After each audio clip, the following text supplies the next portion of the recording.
ciidamada xoogga dalka Soomaaliyeed ayaa soo bandhigay meedadka maleeshiyaadkii xalay hoobiyaasha ku soo tuuray magaalada Dhuusamareeb.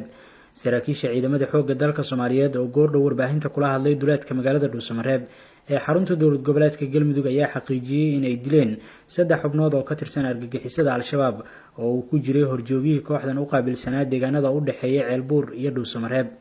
waxaa la soo bandhigay meedka horjoogahan oo lagu magacaabi jiray Cabdinaasir. waxaa sidoo kale goobta la keenay dhaawaca nin kale iyo 4 qori oo ay ciidamadu ka furteen maleeshiyaadkan oo ahaa kuwii xalay hoobiyaasha ku soo tuuray xaafado ka mid ah magaalada Dhuusamareeb.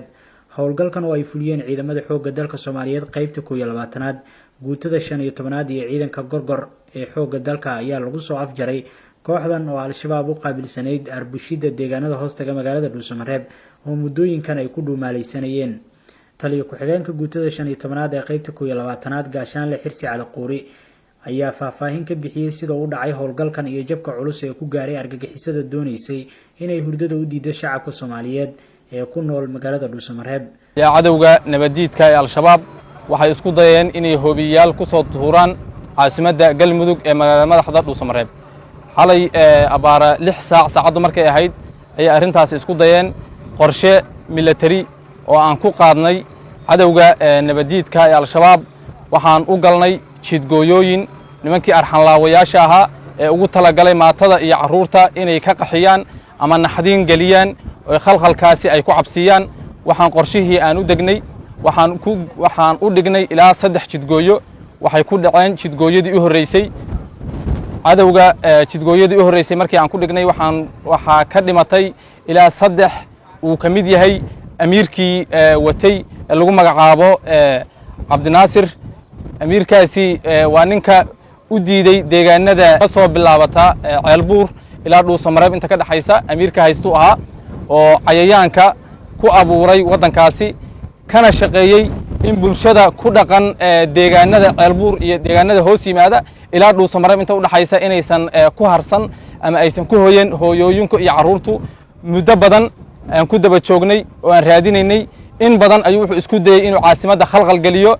nasiib wanaag ciidamada xoogga dalka Soomaaliyeed gaar ahaan guutada 15aad ee qaybta 12aad xalay howlgalkaasi waxaan ku guuleysanay amiirkii iyo 3 askari oo kale inaan kabti ay ku baqtiyaan ilaa 2 askari oo kalena ay nolosha ku qabanno oo ay kamid yihiin ay u jeedaan askarta hortiina taagan oo dhaawac ah oo kabti ku dhaawacantay.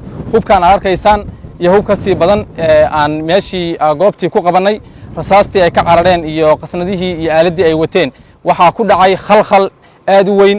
gudoomiyaha magaalada Dhuusamareeb ahna duqa caasimadda Macalin Cabdiraxmaan Geedo Qorow oo ugu dambeyn ka hadlay howlgalkan ayaa ku amaanay ciidamada amniga sida nafhurnimada leh ay u burburiyeen kooxdan caadaysatay arbushida ammaanka deegaanada nabdoon ee dowlad goboleedka Galmudug. waxaan kaloo rabaa halkan in uga mahad celiyo ciidamadii geesiyaalka ahaa oo Soomaaliyeed gaar ahaan qaybta 12aad qaybta guutada 15aad oo xalay maaragtay waajibaadkii ku aadanay si ay u difaacaan dalkooda iyo dadkooda khawaarijtii maaragtay dhibaateeyay hubkii ka furtay qalabkii ay sideen meedkoodii inaad arkaysaan. hogaamintoodii saraakiishoodii oo taliyaha halkan jooga iyo taliyaalka kale oo halkan taagan waa u mahad celinayaa. dowladda Soomaaliyeedna waxaan ka codsanayaa in la amaal mariyo saraakiishii iyo ciidankii xalay maaragtay cadawga dhibaateeyay in si fagaara loo amaal mariyo. qofka haddii waajibaadka iyo waxa uu dalka u qabtay aan lagu amaal marin qofna ma dhiiranayo. dowladda Soomaaliyeed iyo maaragtay mas'uuliyiinta Soomaaliyeed madaxda waxaan ka codsanayaa in ciidankii howlgalka xalay fuliyay la amaal mariyo. Soomaalidana waxaan u sheegayaa in dowlad goboleedka Galmudug iyo Galmudugba ay nabad tahay. khawaarijtana waxaan u sheegayaa meeshan waxba ma ka qaban kartaan. wixii idinka haray waxaan ilaa umadiina soo raaca. ciidamada amniga oo ku howlan dabargoynta maleeshiyaadka Al-Shabaab ee ku dhuumaalaysanaya deegaanada Galmudug ayaa tan iyo saakay isku fidiyay deegaanada u dhaxeeya Dhuusamareeb iyo Ceel helay oo ay caadaysteen inay weeraro dhuumaalaysi ah mararka qaar ka soo abaabulaan maleeshiyaadka nafil caariga ah ee Al-Shabaab. Cabdullaahi Warsumar oo warbaahinta ciidamada qalabka sida Dhuusamareeb.